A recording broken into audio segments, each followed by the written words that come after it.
I'm Pamela Harrison from Intel, here to tell you about the latest Intel GPA news and updates. The 2021.4 release has focused on improving bottleneck analysis and metrics collection in Graphics Frame Analyzer, adding shader breakdown tracks in Graphics Trace Analyzer, and adding DirectX Raytracing capability in Graphics Frame Analyzer, Graphics Trace Analyzer, and Intel GPA Framework. For this release, learn about some of the new and improved features in the Intel Graphics Performance Analyzer's 2021.4 release. In Graphics Frame Analyzer, we have overhauled bottleneck analysis, giving more accurate suggestions for the root cause of bottlenecks. We have improved metrics collection, allowing you to select and pin your favorite metrics for analysis, and we have added support for DirectX 12 Ultimate features. In Graphics Trace Analyzer, as well as having added support for DirectX 12 Ultimate features, we have added shader breakdown tracks.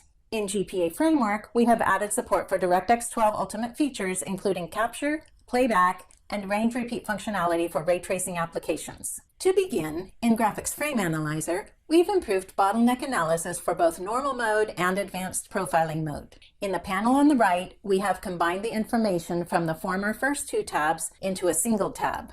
This Bottlenecks tab gives you a more streamlined approach to finding the data you need.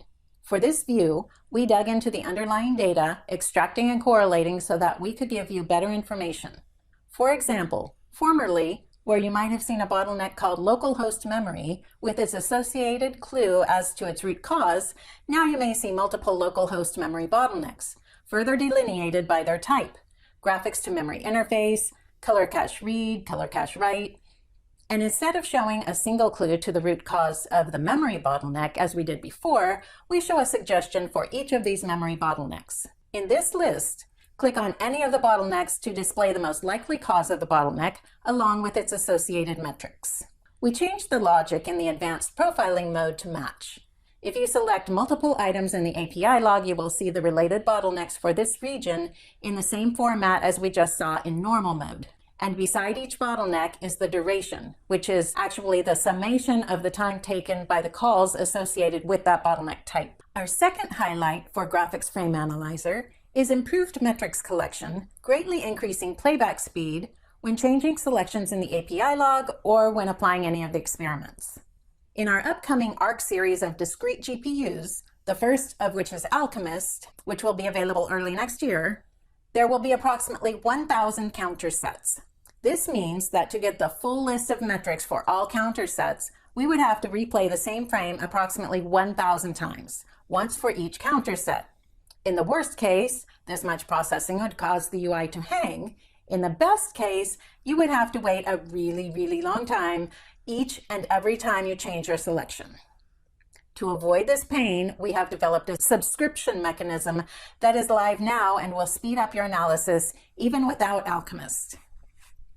For the Bottlenecks tab, we always request the minimum set of metrics which are required for retrieving the data to calculate the durations for each bottleneck in this list, so there's no subscription here.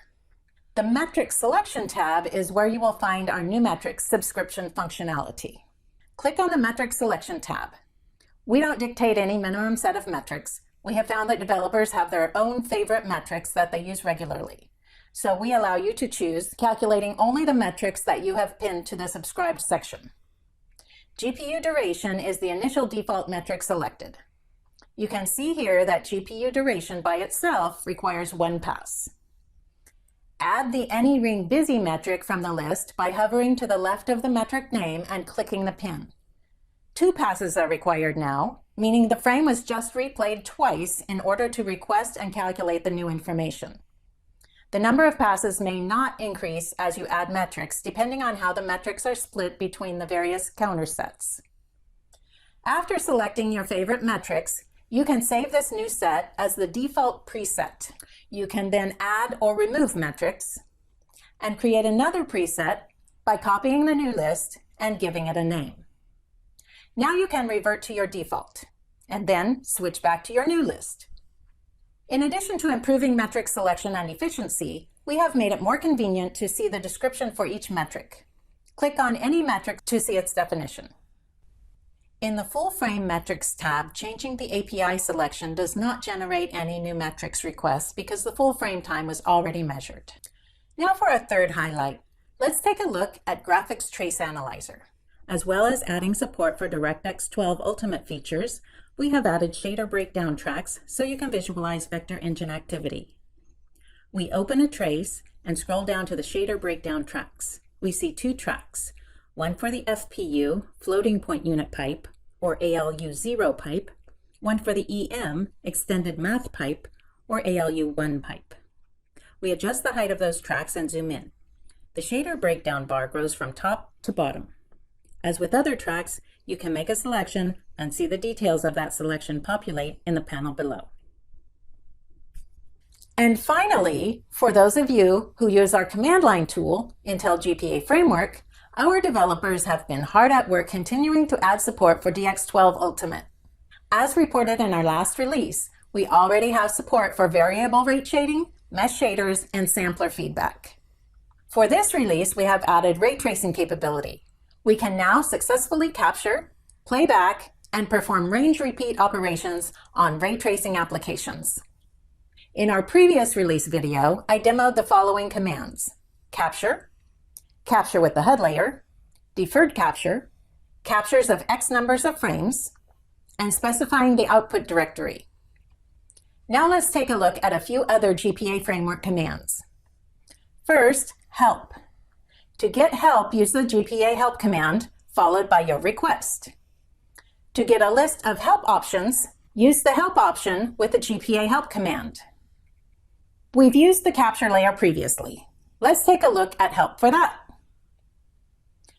Then maybe you want to know what other layers there are, or you forgot the spelling of the name of the layer you need. You can look in the documentation, or you can enter the help command here with the layers option.